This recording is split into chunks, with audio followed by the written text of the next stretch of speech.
నమస్కారం న్యూస్ కి స్వాగతం. ముందుగా హెడ్లైన్స్. గరివిడిలో జరిగిన వైసీపీ విస్తృత స్థాయి సమావేశం. హామీలు అమలు చేయని కూటమిని ప్రశ్నించాలని ప్రజలకు పిలుపునిచ్చిన చిన్న శ్రీను. విజయనగరంలో రైతు బజార్ కోసం ప్రజా సంఘాల సంతకాల ఉద్యమం. దశాబ్దాలుగా ఉన్న రైతులను ఖాళీ చేయమనడం అన్యాయమని వ్యాఖ్య. స్వర్ణాంధ్ర స్వచ్ఛాంధ్రలో పాల్గొన్న మంత్రి వంగలపూడి అనిత. ప్లాస్టిక్ రహిత విజయనగరం కోసం ప్రతి ఒక్కరూ కృషి చేయాలని సూచన. కూటమి ప్రభుత్వం ఎన్నికలలో ఇచ్చిన సూపర్ 6 పథకాలను ఏడాది కావస్తున్నా అమలు చేయలేదని, గత వైసీపీ పాలనలో ప్రభుత్వం అధికారంలోకి రాగానే నవరత్నాలు పేరిట ఇచ్చిన హామీలన్నీ అమలు చేశామని ఉమ్మడి జిల్లా జెడ్పీ చైర్మన్ మజ్జి శ్రీనివాసరావు అన్నారు. విజయనగరం జిల్లా గరివిడి మండలంలో బాబు ష్యూరిటీ మోసం గ్యారంటీ కార్యక్రమం మండల పార్టీ అధ్యక్షుడు మీసాల విశ్వేశ్వరరావు అధ్యక్షతన గరివిడి క్యాంప్ కార్యాలయంలో జరిగింది. ఈ సందర్భంగా ఆయన మాట్లాడుతూ, కూటమి ప్రభుత్వం ఏడాది పాలన కావస్తున్నప్పటికీ ఆర్థిక విధ్వంసం, కక్ష సాధింపు చర్యలే తప్ప ప్రజలకు ఇచ్చిన సూపర్ 6 మేనిఫెస్టో హామీలలో ఏ ఒక్కటి అమలు చేయని చేతకాని అసమర్థ ప్రభుత్వమని దుయ్యబట్టారు. తమ అధినేత జగన్మోహన్ రెడ్డి ప్రజా సంక్షేమమే లక్ష్యంగా అన్ని వర్గాలకు మేలు చేరుకుంటూ పథకాలను ప్రవేశపెట్టారని స్పష్టం చేశారు. ధీరా ఫౌండేషన్ అధినేత డాక్టర్ సందీప్ మాట్లాడుతూ, తల్లికి వందనం పేరిట అర్హులైన వారికి కూడా డబ్బులు జమ చేయకుండా కూటమి ప్రభుత్వం ప్రజలను మోసం చేసిందని ఆరోపించారు. గడిచిన 5 ఏళ్లు వైసీపీ పాలనలో అభివృద్ధి, సంక్షేమం సమాంతరంగా జరిగిందని గుర్తు చేశారు. ఈ కార్యక్రమంలో గరివిడి మండలం ఎంపీటీసీలు, సర్పంచులు, వివిధ హోదాల్లో ఉన్న ముఖ్య నాయకులు, కార్యకర్తలు పాల్గొన్నారు.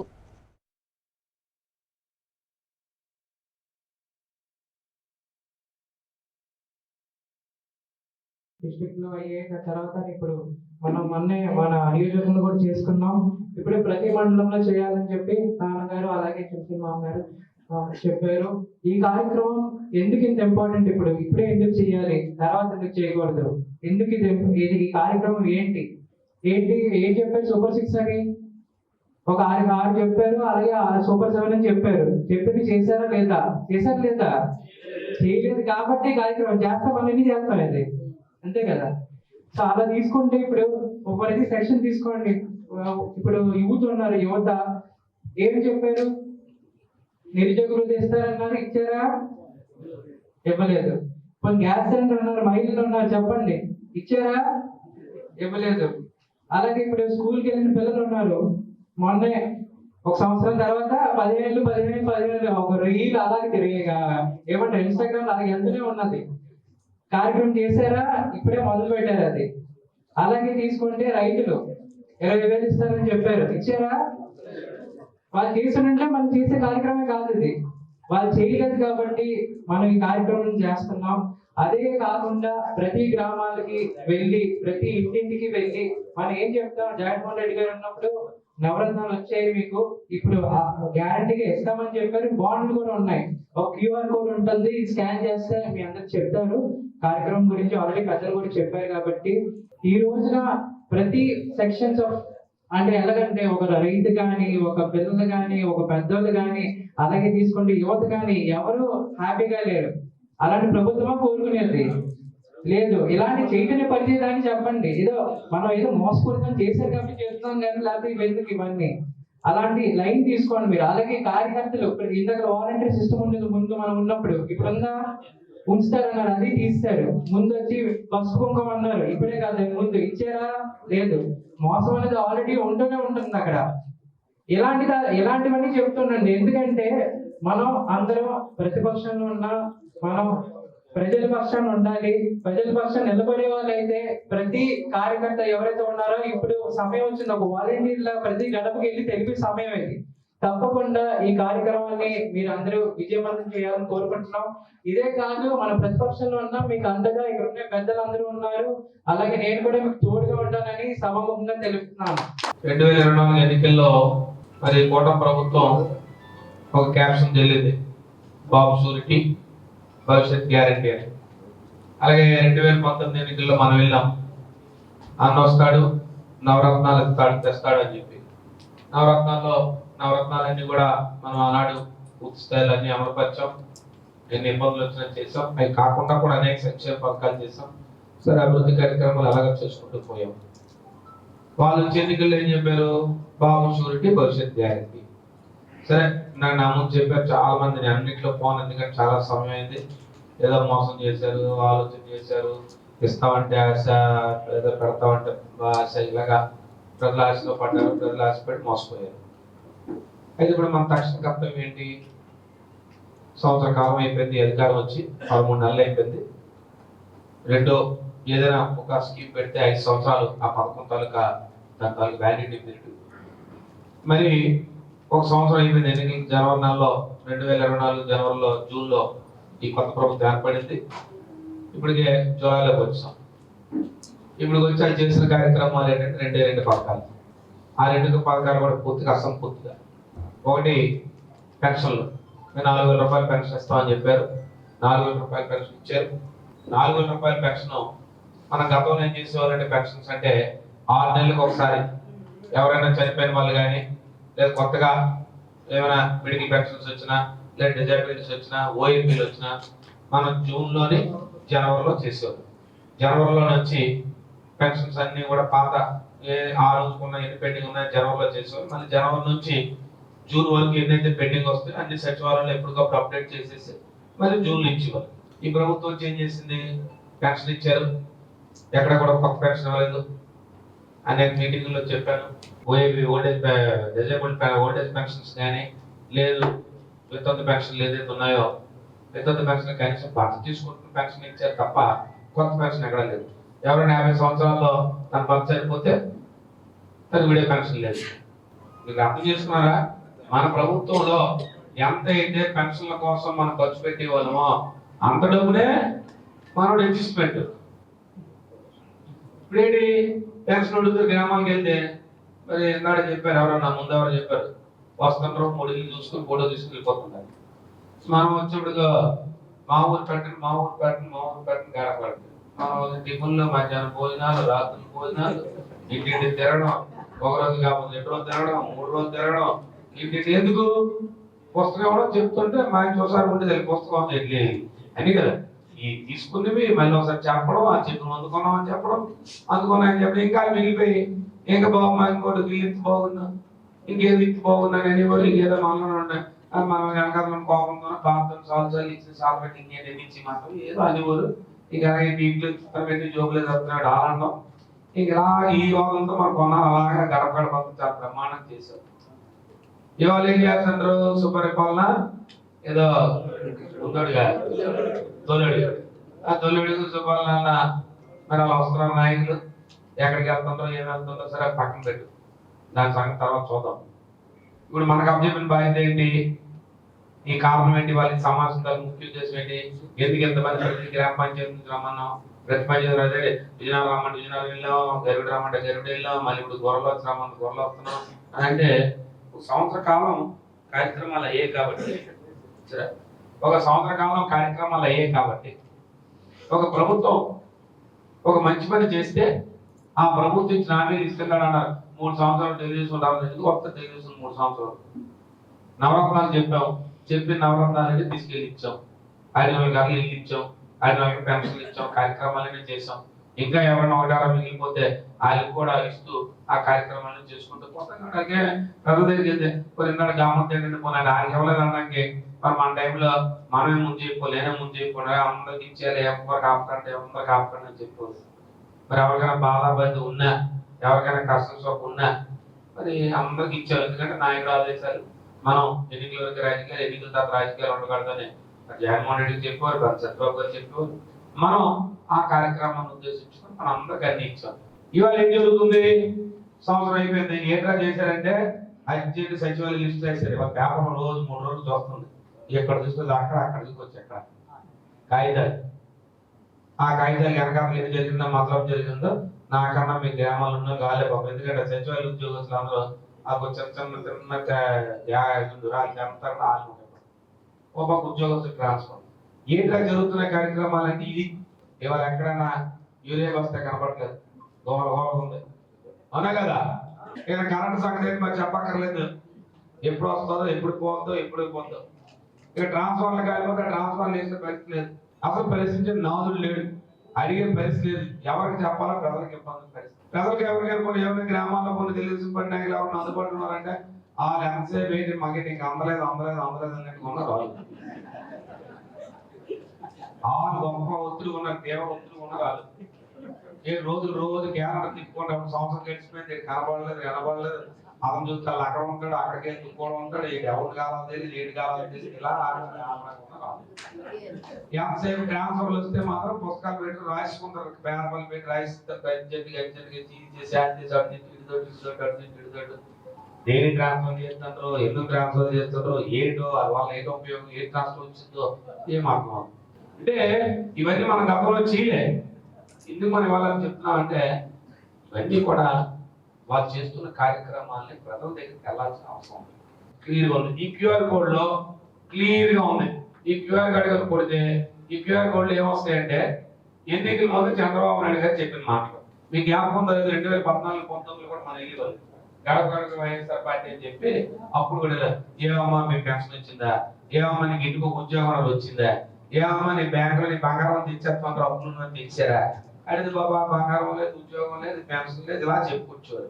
అప్పుడు ఏం చెప్పుకోలేదు, చంద్రబాబు నాయుడు మాట చిన్న వీడియో పెట్టి చూపించేవారు. మరి అప్పుడు ఇప్పుడు 2014-19 24 టెక్నాలజీ పెరిగిపోయింది. బాబు మీరెందుకు చూడండి, మేము చూసుకుంటే అదే చెప్పి అని అంటుంటారు. ఎంతమంది అంటే ఇప్పుడు ఎందుకంటే ఇంటికి 4 సెల్స్ ఉన్నాయి, అది పిల్లలు ఉన్నారు, ఓపెన్ చేయాలి. ఈ క్యూఆర్ కోడ్ కొడితే క్యూఆర్ కోడ్ లో చంద్రబాబు నాయుడు గారు ఎన్నికల ముందు ఎన్ని మాటలు చెప్పారు. బస్సు కావాలంటే ఎక్కడికి వెళ్ళిపోవాలి, తిరుపతి వెళ్ళిపోవాలంటే వెళ్ళిపోండి, ఎక్కడి నుంచి అన్నాడు. ఇప్పుడు చూస్తే బస్సు విజయనగరం అంటే పెట్టాం, వాళ్ళకి ఏంటి అనిపించకూడదు అయినా పని చేస్తాం.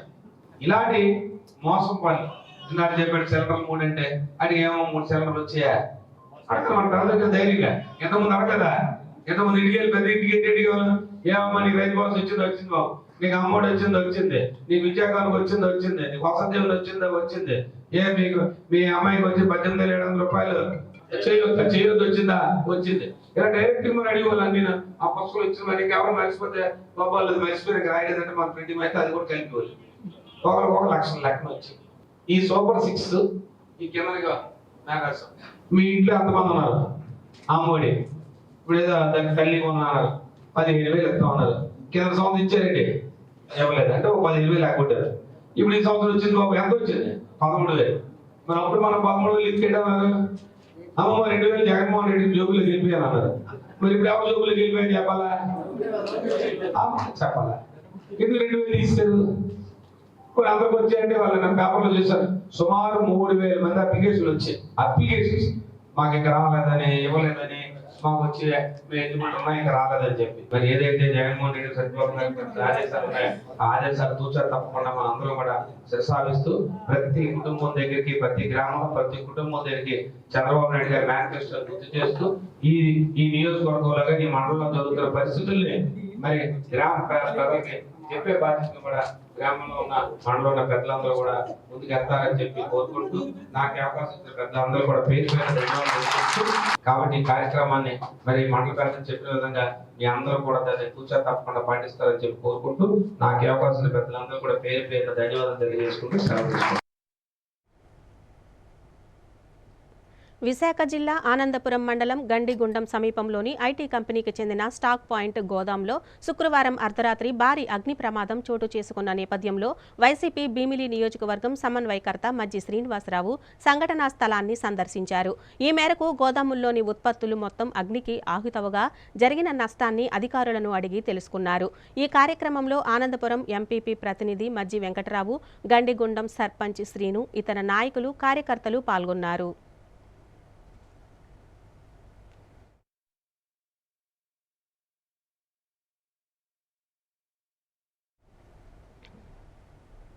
ఇప్పుడు కాసేపు విరామం.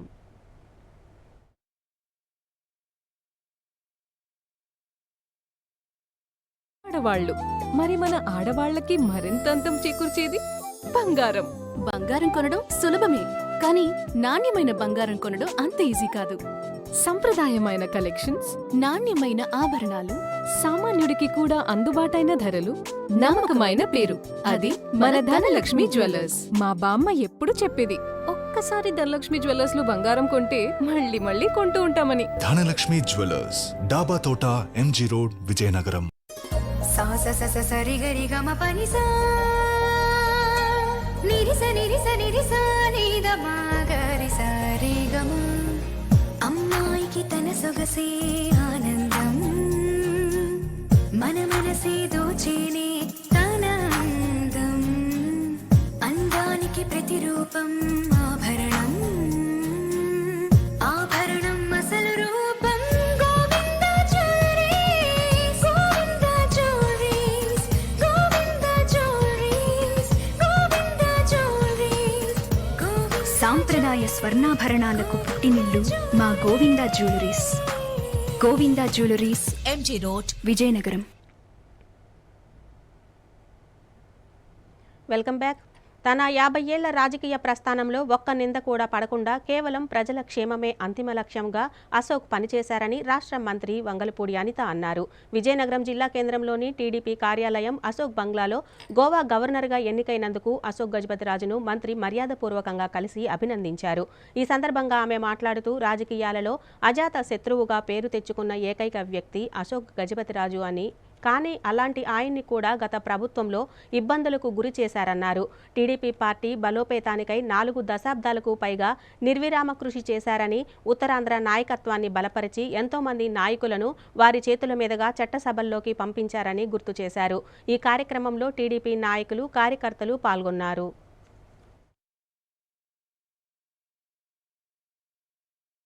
విజయనగరం జిల్లానే కాదు, రాష్ట్ర వ్యాప్తంగా ఉన్న తెలుగు ప్రజలు, అదేవిధంగా ప్రపంచవ్యాప్తంగా ఉన్న తెలుగు ప్రజలు అందరూ కూడా ఈరోజు అశోక్ గజపతిరాజు గారికి కేంద్ర ప్రభుత్వం, అదేవిధంగా రాష్ట్ర ప్రభుత్వం గుర్తించి ఈరోజు గోవా గవర్నర్గా నియమించడం పట్ల హర్షాన్ని వ్యక్తం చేసే పరిస్థితి.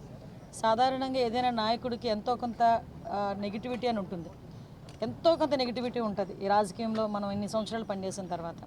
కానీ 50 సంవత్సరాలుగా రాజకీయ ప్రస్థానంలో ఉండి ఎక్కడా కూడా ఒక చిన్న మరక కూడా లేకుండా ఈరోజు ఒక కడిగిన ముత్యంలో ఉన్న మా అశోక్ గజపతిరాజు గారికి నిజంగా గోవా గవర్నర్గా నియమించడం నిజంగా చాలా ఆనందం. నిజంగా ఈరోజు ఆయన్ని చూస్తూ ఉంటే ఒక నీతికి నిజాయితీకి నిలువద్దంలా మనకు కనిపిస్తారు. అట్ ద సేమ్ టైం ఒక కమిట్మెంట్కి నిలువుటద్దంగా కనిపిస్తారు. ఏ రోజైనా ఏదైనా ఒక తప్పుడు పని చేయడానికి ఎవరైనా వచ్చినా కూడా రావడానికి కూడా భయపడే రాజకీయ నాయకుడు ఎవరైనా ఉన్నారంటే అది అశోక్ గజపతిరాజు గారి పేరు చెప్పుకోవాలి. కనీసం సార్ చిన్న రికమెండేషన్తో ఈ పని అయిపోతుంది సార్, ఒక మాట చెప్పండి అంటే ఆయన నోట్లోంచి వచ్చే పని ఏంటంటే, నేను రికమెండ్ చేసి మీకు చెప్తే మీకు వచ్చేస్తే రావచ్చు, కానీ అర్హత కలిగిన వాడు నష్టపోతాడు కదా, అలా నష్టపోకూడదు ఈ ప్రజాస్వామ్యంలో అని ఇంత నిక్కచ్చిగా 50 సంవత్సరాలు కూడా రాజకీయం చేయటం అనేది ఒక ఎత్తు అయితే, అదే 50 సంవత్సరాలు విజయనగరం ప్రజలకు ఎంతో సేవ చేసి తను రాజరికంలో ఉన్నప్పటికీ కూడా ఎక్కడా కూడా ప్రజలకి దూరం చేసుకోకుండా ప్రజలకు అతి దగ్గరగా ఉండి ఆ ఫ్యామిలీ ఈరోజు విజయనగరంలో ఇన్ని విద్యా సంస్థలు కానీ, మానసాస్ ట్రస్ట్ కానీ ఇవన్నీ నడిపిస్తూ ప్రజలకు అతి దగ్గరగా ప్రజలకి సేవ చేసుకున్న ఒక మంచి మనసున్న వ్యక్తి అశోక్ గజపతిరాజు గారు. ఈరోజు తన కుమార్తెని ఈరోజు మొన్న ఎలక్షన్స్లో నుంచోబెట్టడం అన్నది చాలా డేర్ స్టెప్ అనమాట. అటువంటిది అంత పెద్ద కుటుంబం నుంచి వచ్చిన తర్వాత కూడా తన కుమార్తెను తీసుకొచ్చి ఎలక్షన్లో నుంచోబెట్టి ఎలక్షన్లోని గెలిపించుకొని ఈరోజు తన ఎమ్మెల్యేగా ఈరోజు ఒక శాసనసభ్యురాలుగా ఆవిడని అసెంబ్లీకి పంపించడం, ఎందుకు ఆయనకంత కసి వచ్చింది రాజకీయాల పట్ల, మనం బయటికి రావాలి, మనం కూడా ఈ సమాజానికి చేయాలి అన్నది మీ అందరికీ తెలిసిందే. ఇటువంటి వ్యక్తిని కూడా అంటే అజాత శత్రువు అంటారు అశోక్ గజపతిరాజు గారిని ఎవరైనా, అటువంటి అజాత శత్రువు అని అశోక్ గజపతిరాజు గారి మీద కూడా లాస్ట్ గవర్నమెంట్లో జగన్మోహన్ రెడ్డి ఏ విధంగా టార్గెట్ చేశాడో మీ అందరికీ తెలుసు. నేను చూశానండి, స్వయంగా నేను చూశాను. ఇదే బంగ్లాకి 2-3 సార్లు నేను రావడం జరిగింది. ఏ రోజు కూడా మనిషి మొహంలోని ఆ శాంతియుతంగా ఉండే మనిషి ఎందుకు ఇలా జరుగుతుంది అని ఒక బాధపడ్డారే తప్ప ఆందోళన ఎక్కడ చెందలే. అంటే ఈయన ఏదో ఒక స్పెషల్ ఎజెండాతో వచ్చారు, అందరినీ ఇబ్బంది పెట్టాలి పెట్టారనుకున్నారు. అశోక్ గజపతిరాజు గారు ఇబ్బంది పెట్టినప్పుడు అందరూ తిట్టారు జగన్మోహన్ రెడ్డిని, అయినా కూడా బ్యాక్ స్టెప్ వేయకుండా ఏదో రకంగా అతన్ని బదనాం చేయాలి, అతని ఫ్యామిలీని బదనాం చేయాలని చెప్పి చాలా కంకణం కట్టుకొని ఆ రోజు చేసిన పరిస్థితిని కూడా ఈరోజు నేను గుర్తు చేసుకోవాలి. ఎందుకంటే డిఫరెన్స్ తెలుసుకోవాలనే ఉద్దేశంతోనే చెప్తున్నాను. ఒక జగన్మోహన్ రెడ్డికి అదేవిధంగా చంద్రబాబు నాయుడు గారికి ఉన్న డిఫరెన్స్ తెలుసుకోవాలనే ఉద్దేశంతోనే చెప్తున్నాను. ఈరోజు 50 సంవత్సరాల నుంచి రాజకీయాల్లో ఉన్న వ్యక్తి, అదేవిధంగా ప్రజలకి సేవ చేసుకునే వ్యక్తి, ఒక పార్టీ కమిట్మెంట్గా ఉన్న వ్యక్తి.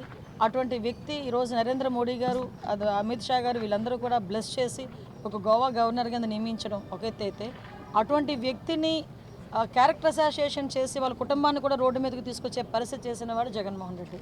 సో నాయకుడు మంచివాడైతే ఆ తర్వాత కిందనున్న కార్యకర్తలకి కూడా అంతా మంచి జరుగుతుంది, మంచి నాయకులుగా ముందుకు ఎదగవచ్చు అని చెప్పడానికి ప్రత్యక్ష ఉదాహరణ మా అశోక్ గజపతిరాజు గారు.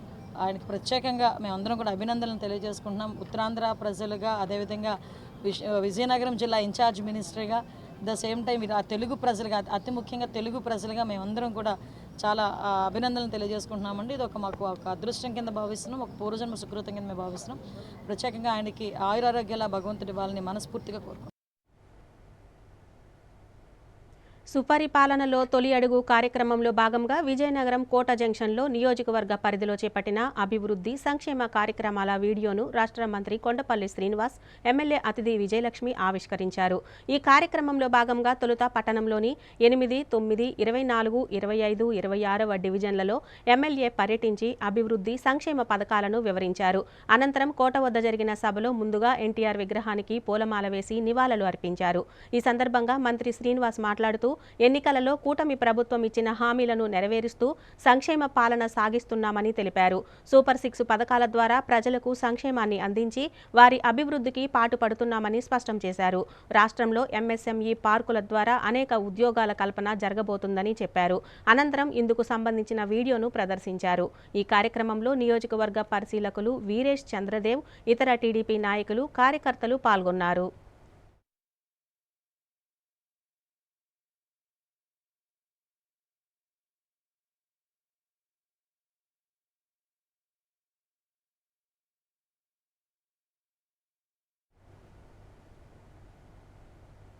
విజయనగరం పట్టణంలోని పాత మహారాజా ఆసుపత్రి వద్ద ఉన్న రైతు బజార్ని కొనసాగించాలని కోరుతూ శనివారం రైతు బజార్ వద్ద విజయనగరం పట్టణ పౌర సంక్షేమ సంఘం కార్యదర్శి రెడ్డి శంకర్రావు ఆధ్వర్యంలో సంతకాల ఉద్యమం చేపట్టారు. ఈ మేరకు ముందుగా సిపిఎం జిల్లా కార్యదర్శి తమ్మినేని సూర్యనారాయణ సంతకం చేశారు. అనంతరం ఆయన మాట్లాడుతూ రైతులకు అన్యాయం చేస్తే రైతులతో కలిసి రైతు బజార్ని కాపాడుకోవడం కోసం పట్టణ పౌర సంక్షేమ సంఘం చేస్తున్న పోరాటంతో కలిసి పోరాడదామని పిలుపునిచ్చారు. విద్యాదాతలు, భూదాతలు అని చెప్పుకొని ఈ విధంగా చేయడం దారుణమని తెలిపారు. పట్టణ పౌర సంక్షేమ సంఘం కార్యదర్శి రెడ్డి శంకర్రావు మాట్లాడుతూ ప్రభుత్వానికి అద్దెలు చెల్లించి రైతు బజార్లో కూరగాయలు అమ్ముకొని జీవనం సాగిస్తున్న రైతుల కుటుంబాలను రోడ్డున పడేస్తే తప్పని పరిస్థితుల్లో పోరాడుతున్నామని, ఇప్పటికైనా ప్రభుత్వ అధికారులు బాధ్యత వహించి ప్రత్యామ్నాయం చూపించాలని కోరారు. అంతవరకు రైతు బజారును అక్కడే కొనసాగించాలని కోరారు. ఈ కార్యక్రమంలో ప్రజా సంఘాల ప్రతినిధులు, రైతులు, వినియోగదారులు పాల్గొన్నారు.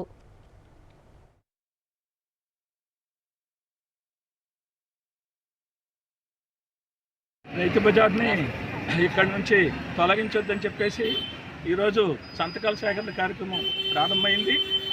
మొత్తం ఇక్కడికి వచ్చిన రైతులు కానీ, కస్టమర్లు కానీ, ఇక్కడ బతుకుతున్న వాళ్ళు కానీ అందరూ కలిసి ఈవేళ సంతకాలు చేయడం జరిగింది. ఈవేళ ప్రభుత్వానికి, అధికారులకి, జిల్లా యంత్రాంగానికి ఒకటే చెప్పదలుచుకున్నాం. ఈరోజు ఇక్కడ ఇది ఖాళీ చేయాల్సిన అవసరం మీకేమీ లేదు. అవసరం ఏముందో మీరు చెప్పలేదు, ఎందుకు ఖాళీ చేస్తున్నారో చెప్పలేదు. ఇది పూర్తిగా చట్ట వ్యతిరేకం. కాబట్టి వీళ్ళు ఎవరి స్థలంలోనో కావాలని ఆక్రమించలే. ప్రభుత్వం ఇచ్చిన 1999లోనే ప్రభుత్వం ఇచ్చిన స్థలంలోనే 26 ఏళ్ళ నుండి ఇక్కడ బతుకుతున్నారు. కాబట్టి అడ్డదారిలో, దొడ్డిదారిలో ఆక్రమించి వీళ్ళు ఎవరు ఇక్కడికి రాలేదు. కాబట్టి మీ ప్రభుత్వం ఇచ్చిందే. కానీ ఈవేళ ఎందుకు తీస్తున్నారో చెప్పడానికి ఎందుకు మీరు ముందుకు రావట్లేదు? నోటీస్ ఎందుకు ఇవ్వట్లేదు? కలెక్టర్ గారు ఎందుకు మాట్లాడడం లేదు? జేసీ గారు ఎందుకు రావట్లేదు అని అంటే దీనికి వాళ్ళకి ఏ అధికారాలు లేవు. ఎందుకంటే వాళ్ళ చేతితో ఇచ్చారు, ఇది గవర్నమెంట్ స్థలం. కాబట్టి 26 ఏళ్ళ నుండి ఉన్నారు కాబట్టి వీళ్ళకి హక్కు ఉంది. కాబట్టి రెండోది, ఇక్కడ ఏంటంటే జిల్లా నడిబడిలో ఉంది, ఇది జిల్లా కేంద్రంలో ఉంది. చుట్టుపక్కల రైతాంగం కానీ, కస్టమర్లు కానీ, ప్రజలు కానీ, వినియోగదారులు కానీ అందరికీ రావడానికి చాలా సౌలభ్యంగా ఉంది. కాబట్టి ఇక్కడ ఉండడమే ఇది క్షేమం, అందరికీ అవసరం, ఉపయోగం. కాబట్టి ఇటువంటి దాన్ని ఈరోజు రాజకీయాలు చేసి ఇది మా స్థలమని ఎవరన్నా ఇది కుదరదు. ఎందుకంటే నెలకి 3,800 రూపాయలు ప్రతి ఒక్కరు అద్దెలు కట్టి లక్షలాది రూపాయలు కట్టి చెల్లించి అన్ని రకాలుగా హక్కులతో, అథారిటీతో ఈరోజు ఇక్కడ ఈ మార్కెట్ నడుస్తుంది. కాబట్టి ఇటువంటి ఈ బజార్ని ఎత్తేసి ఎక్కడికో పట్టుకుపోతాం, ఎక్కడో చేస్తాం, మీరు ఎడిపోతారు పండి అంటే చూస్తూ మాత్రం ఊరుకోము. ఈ పేదలు 40 కుటుంబాలని కదిలిస్తే మాత్రం తీవ్రంగా పెద్ద ఎత్తున ఉద్యమిస్తాం, అడ్డుకుంటాం, ఆపుతాం. ఇది న్యాయమైన సమస్య, న్యాయమైన పద్ధతిగా ఉంది. కాబట్టి ఈ పద్ధతికి అనుకూలంగా మీరు కూడా ఆలోచించి ఇక్కడ దీన్ని కొనసాగించే విధంగా మీరు చూడాలి తప్ప ఈ రోజుల్లో మీకు అధికారం ఉందనో లేదా పవర్ ఉందనో మరి ఏసీ గారికి, ఈ ఏడీ గారికి అందరికీ చెప్తాను, ఇక్కడ ఇంకోసారి వచ్చేటువంటి ప్రయత్నం చేస్తే ఊరుకునేది లేదు, వదిలిపెట్టేది లేదు. విజయనగరంలో ఉన్న ఎంఆర్ఓఎస్ పక్కన ఉన్న రైతు బజార్ని ఎత్తేయాలని చెప్పేసి అశోక్ గజపతిరాజు గారే ఒత్తిడి తెచ్చి దీన్ని ఖాళీ చేయించాలని చెప్పేసి చెప్తున్నారని అధికారులు ఈ రైతుల మీద ఒత్తిడి తెస్తే ఈరోజు విజయనగరం పట్టణ పౌర సంక్షేమ సంఘం ప్రజలందరినీ, రైతులందరినీ కూడగట్టి పోరాడుతూ ఉంది. ఈ రోజుకి వచ్చేటప్పటికి ఈ రైతు బజార్లో కూరగాయలు అమ్ముకునే రైతులు, వినియోగదారులు, చుట్టుపక్కల ఉన్న షాపుల యొక్క చిరు వ్యాపారుల మద్దతుతో ఈ పోరాటం సాగుతుంది. ఈరోజు సంతకాల సేకరణ పెట్టాం. దీనికి సిపిఎం పార్టీ జిల్లా కార్యదర్శి సూర్యనారాయణ గారు వచ్చి మద్దతు తెలిపారు. అలాగే సిఐటియు, అఖిల భారత ప్రజాతంత్ర మహిళా సంఘం, డివైఎఫ్ఐ, ఎస్ఎఫ్ఐ, కులవివక్ష వ్యతిరేక పోరాట సంఘం, అన్ని సంఘాలు అలాగే ప్రజా మద్దతుతో జరుగుతున్న ఈ పోరాటంలో సంతకాల సేకరణతో పాటు రాబోయే కాలంలో ఇది కొనసాగే వరకు, రైతులకి హక్కు ఇచ్చే వరకు ఈ పోరాటం సాగుతుంది. ప్రజలంతా బలపరచాలని విజయనగరం పట్టణ పౌర సంక్షేమ సంఘంగా విజ్ఞప్తి చేస్తా ఉన్నాం. గోవా గవర్నర్గా ప్రమాణ స్వీకారం చేయబోతున్న అశోక్ గజపతిరాజును రాష్ట్ర మంత్రి కొండపల్లి శ్రీనివాస్ విజయనగరం జిల్లా కేంద్రంలోని అశోక్ బంగ్లాలో కలిసి శుభాకాంక్షలు తెలిపారు. ఈ సందర్భంగా మంత్రి మాట్లాడుతూ అశోక్ గజపతిరాజు తెలుగుదేశం పార్టీ ఆవిర్భావం నుంచి ఉంటూ పార్టీ అభివృద్ధిలో కీలక పాత్ర పోషించారని తెలిపారు. నాడు కేంద్ర పౌర విమానయాన శాఖ మంత్రిగా తీసుకున్న సంస్కరణలు నేడు ఎంతగానో ఉపయోగపడుతున్నాయన్నారు. రాజకీయాల్లో వారికంటూ ప్రత్యేక స్థానం ఉందని స్పష్టం చేశారు. 4 దశాబ్దాలకు పైగా సుమారు 43 సంవత్సరాల నుండి టీడీపీలో విశిష్ట సేవలు అందించి ఎమ్మెల్యేగా, మంత్రిగా, ఎంపీగా, కేంద్ర మంత్రిగా ఇలా ఎన్నో పదవులను అలంకరించారన్నారు. నిజాయితీగా, అంకిత భావంతో, నిబద్ధతతో ప్రజా శ్రేయస్సు కోసం పాటుపడ్డారని తెలిపారు. ఈ కార్యక్రమంలో ఎమ్మెల్యే అతిథి గజపతిరాజు, ఇతర నాయకులు, కార్యకర్తలు పాల్గొన్నారు.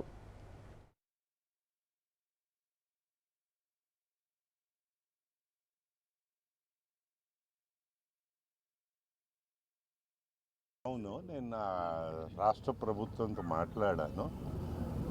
ప్రమోద్ సావంత్ గారు ఫోన్ చేశారు. ఆయన ముఖ్యమంత్రి అక్కడ గోవాలో. ఆయన సజెషన్ ఏం చేశారంటే 21 తేదీ తర్వాత చేద్దామన్నారు. మేము చెప్పాము, మా దగ్గర ఒక చిన్న సెంటిమెంట్ మా వాళ్ళకి ఉంటుంది. ఏదో ఈ ఏ మాసం అంటారు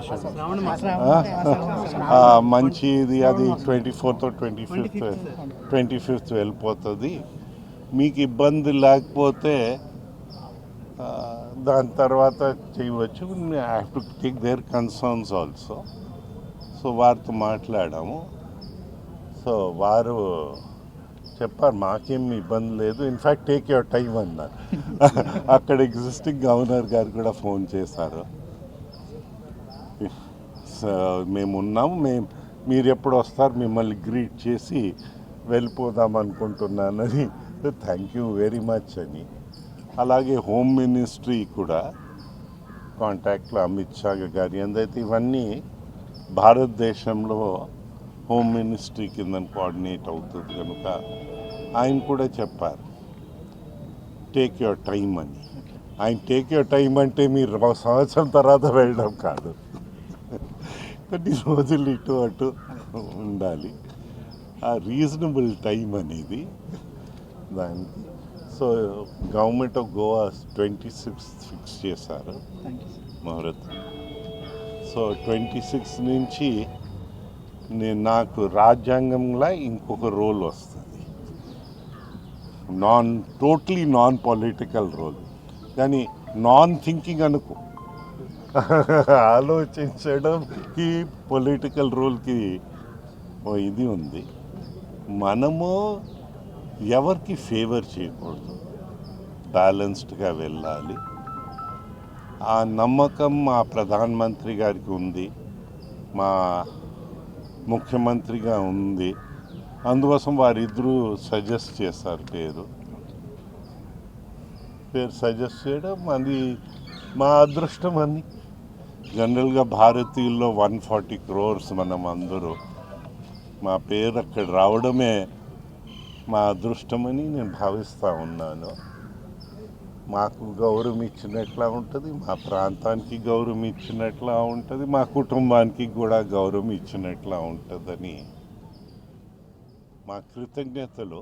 మన అందరికీ ప్రియమైన నాయకులు, ఎంతోమందికి మార్గదర్శకులు, మరి మా కుటుంబానికి మంచి బలమైన సపోర్ట్ ఇచ్చినటువంటి నాయకులు, మాజీ కేంద్ర మంత్రివర్యులు, అలాగే మన రాష్ట్రానికి మంత్రిగా చేసిన వారు, విజయనగరం అలా రాష్ట్ర తెలుగుదేశం పార్టీలో ఎంతో చరిత్ర సృష్టించిన వ్యక్తికి ఈరోజు గౌరవమైన పదవి గవర్నర్ కింద రావడం మా అందరూ సంతోషం, మా అందరూ అదృష్టం కింద భావిస్తున్నాం. ఎందుకంటే ఒక వ్యక్తి సుదీర్ఘకాలంలో ఒక మంచి నాయకుడి కింద ప్రజలు మనసులు గెలిచి ప్రజల మన్ననలు పొంది ఒక మంచి వ్యక్తి కింద రావడం అంటే చిన్న విషయం కాదు. ఎందుకంటే మేము సంవత్సరం 18 మాసాలుగా మేము చూస్తున్నాం. పొలిటికల్ పర్సన్ క్యారెక్టర్ని నిలబెట్టుకొని కంటిన్యూస్గా రాజకీయాలు చేయడం అంటే అంత చిన్న విషయం కాదు. సుమారు 45 సంవత్సరాలు విజయనగరం జిల్లాలో ఒక శాసనసభ్యుడిగా 7 సార్లు గెలవడం, అలాగే మెంబర్ ఆఫ్ పార్లమెంట్గా, కేంద్ర మంత్రివర్యులుగా ఈ విజయనగరం జిల్లాలో పార్టీ ఆవిర్భావం నుంచి పార్టీని ముందుకు తీసుకెళ్తూ ఒక బలమైన నాయకత్వం ఈ జిల్లాకి, ఉత్తరాంధ్రకి, ఈ రాష్ట్రానికి అందజేసినటువంటి గౌరవ అశోక్ గజపతిరాజు గారు ఈరోజు ఉన్నతమైన స్థితికి వెళ్ళి, ఎందుకంటే ఈరోజు ప్రధానమంత్రి గారు కావచ్చు, లేకపోతే మన ముఖ్యమంత్రి గారు కావచ్చు, గవర్నర్గా ఆంధ్రప్రదేశ్కి ఇవ్వాలంటే one and only choice Ashok Gajapathiraju గారు. ఎందుకంటే ఆయన ఒక కమిట్మెంట్, ఒక నిబద్ధత ఉన్నటువంటి నాయకత్వాన్ని మనందరం చూసాము. ప్రజల పట్ల, వ్యవస్థ పట్ల ఒక మంచి ఆలోచన చేయాలి, రోజు రోజుకి మనం మరింత మెరుగైన సిచ్యువేషన్కి వెళ్ళాలి అనే ఒక దృఢమైన సంకల్పంతో ప్రజాసేవ చేయడం జరిగింది. మరి అలాంటి ఈ తరుణంలో ఆయనకి ఈ పదవి రావడం పదవికే అలంకరణ అని నేను భావిస్తున్నాను. జాతీయ న్యాయ సేవా అధికార సంస్థ ఆధ్వర్యంలో పేదరిక నిర్మూలన పథకానికి సంబంధించి శనివారం విజయనగరం జిల్లా కేంద్రంలోని కాన్ఫరెన్స్ హాల్లో న్యాయ అవగాహన సదస్సును ఏర్పాటు చేశారు. ఈ సదస్సులో ముఖ్య అతిథిగా జిల్లా ప్రధాన న్యాయమూర్తి ఎం బబిత పాల్గొన్నారు. ఈ మేరకు జిల్లాలోని పేదరికంలో ఉన్న మహిళలు గ్రూపులుగా ఏర్పాటు చేసిన స్టాల్స్ను సందర్శించారు. ఈ సందర్భంగా ఆమె మాట్లాడుతూ పేదరికం, మహిళా సాధికారతకు సంబంధించి కేంద్ర, రాష్ట్ర ప్రభుత్వాలు అందిస్తున్న పథకాలను పేదరిక నిర్మూలనకు ఏ విధంగా సహాయపడతాయో తెలిపారు. విజయనగరం జిల్లాలోని స్వయం శక్తి సంఘాలకు చెందిన 5 గ్రూపులకు 1,05,00,000 చెక్కును మెప్మా మరియు మున్సిపల్ కార్పొరేషన్ వారి సహకారంతో అందజేశామని తెలిపారు. ప్రభుత్వం అందిస్తున్న ఈ సహకారాలను అందిపుచ్చుకొని మహిళలు సాధికారికత చెందాలని, ఎవరి మీద ఆధారపడకుండా స్వయం శక్తితో తమ కుటుంబాలను పోషించుకునే స్థాయికి ఎదగాలని సూచించారు. ఈ కార్యక్రమంలో మెప్మా అధికారులు తదితరులు పాల్గొన్నారు. ఏం చెప్తుందంటే స్పీడీ జస్టిస్ అనేది ఇవ్వాలి. ప్రజలకి వాళ్ళ ఆర్థిక స్థితిగతులు కానీ అవి బేస్ చేసుకొని చట్టం నడవాలండి. చట్టం అందరికీ అందాలి. చట్టాల కోసం అవగాహన కానీ, వాళ్ళు వచ్చి కేసు చేసుకోవడానికి కానీ కోర్టులోని ముఖ్యంగా ఆర్థిక అసమానతలకు ఏమీ ఇబ్బంది లేకుండా ఫ్రీగా వకీలు ఇవ్వడం, సలహా ఇవ్వడం, ఇవన్నీ చేయడం జరుగుతుందండి. ఇది డిఫరెంట్ స్థాయిలో ఉంటుంది. సో లీగల్ సర్వీసెస్ ఎప్పుడైనా మీరు ఏమైనా కేసెస్ వేసుకోవాలంటే ఖచ్చితంగా మీరు అప్లై చేస్తే మేము ఒక వకీల్ని ఇవ్వడం జరుగుతుందండి. సో ఈ ఫెసిలిటీ కూడా వాడుకుంటే బాగుంటుంది. అదే కాకుండా కోర్టులో కేసు వేయకముందు కూడా ప్రీ లిటిగేషన్ కేసెస్ అన్ని చేయడం జరుగుతుందండి. ప్లాస్టిక్ అత్యంత ప్రమాదకరమని, దాని వాడకాన్ని తగ్గించాలని హోంమంత్రి వంగలపూడి అనిత అన్నారు. స్వర్ణాంధ్ర స్వచ్ఛాంధ్రలో భాగంగా శనివారం విజయనగరం జిల్లా కేంద్రంలోని గంటస్తంభం నుంచి బాలాజీ కూడలి వరకు నిర్వహించిన ర్యాలీలో ఆమె పాల్గొన్నారు. అనంతరం ఏర్పాటు చేసిన సమావేశంలో ఆమె మాట్లాడుతూ డ్వాక్రా, మెప్మా సంఘాల ద్వారా పేపర్, జనపనార, కాటన్తో బ్యాగ్లను తయారు చేసే యూనిట్లను స్థాపించేలా శిక్షణ ఇవ్వాలని తెలిపారు. జిల్లాలో చిన్న యూనిట్లను స్థాపించడం ద్వారా మహిళలకు స్వయం ఉపాధి అవకాశాలు పెరుగుతాయని, తద్వారా ప్లాస్టిక్ నియంత్రణకు కృషి జరుగుతుందని అన్నారు. ప్లాస్టిక్ నివారణలో భాగంగా ప్రజలకు అవగాహన కల్పించాలని, వారిలో మార్పు ఒక్కరోజులోనే వచ్చేది కాదని నిరంతర కృషితో సాధించాలని అధికారులకు తెలిపారు. విజయనగరం పట్టణాన్ని ఒక పైలట్ ప్రాజెక్టుగా తీసుకొని నగరాన్ని ప్లాస్టిక్ రహితంగా తీర్చిదిద్దాలని పిలుపునిచ్చారు. ఈ కార్యక్రమంలో ఎమ్మెల్యే అతిథి విజయలక్ష్మి గజపతిరాజు, మున్సిపల్ కమిషనర్ నల్లనయ్య, జేసీ సేతు మాధవన్, ఇతర అధికారులు, నాయకులు పాల్గొన్నారు.